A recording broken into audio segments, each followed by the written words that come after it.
It's time for us to resist. They can't arrest all of us. They can't keep all of your kids home from school.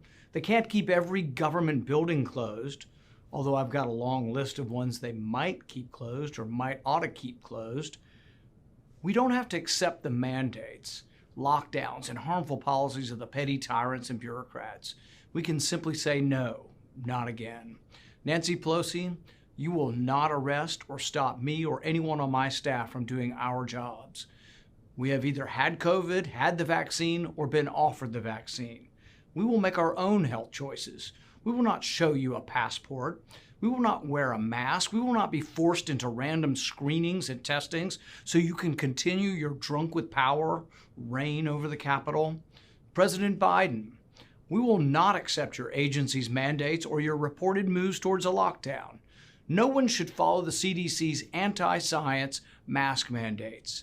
And if you want to shut down federal agencies again, some of which aren't even back to work yet, I will stop every bill coming through the Senate with an amendment to cut their funding if they don't come back to work in person. Local bureaucrats and union bosses, we will not allow you to do more harm to our children again this year. Children are not at any more risk from COVID than they are from the seasonal flu.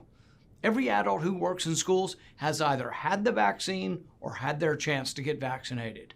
There is no reason for mask mandates, part-time schools, or any lockdown measures. Children are falling behind in school and are being harmed physically and psychologically by the tactics that you have used to keep them from the classroom during the last year. We won't allow it again.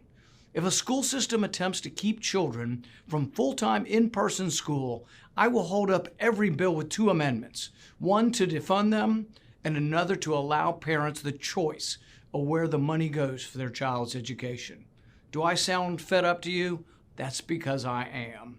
I'm not a career politician. I practiced medicine for 33 years. I graduated from Duke Medical School. I've worked in emergency rooms. I've studied immunology and virology. And I ultimately chose to become an eye surgeon. I've been telling everyone for a year now that Dr. Fauci and other public health bureaucrats were not following the science, and I've been proven right time and time again.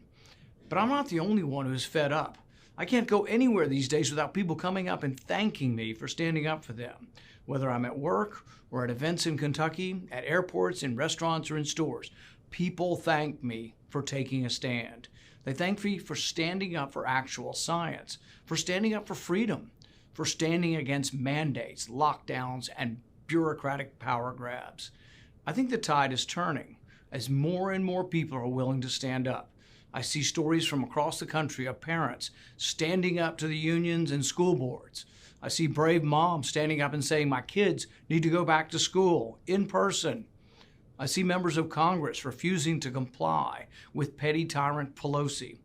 We are at a moment of truth and a crossroads. Will we allow these people to use fear and propaganda to do further harm to our society, economy, and children? Or will we stand together and say, absolutely not, not this time, I choose freedom?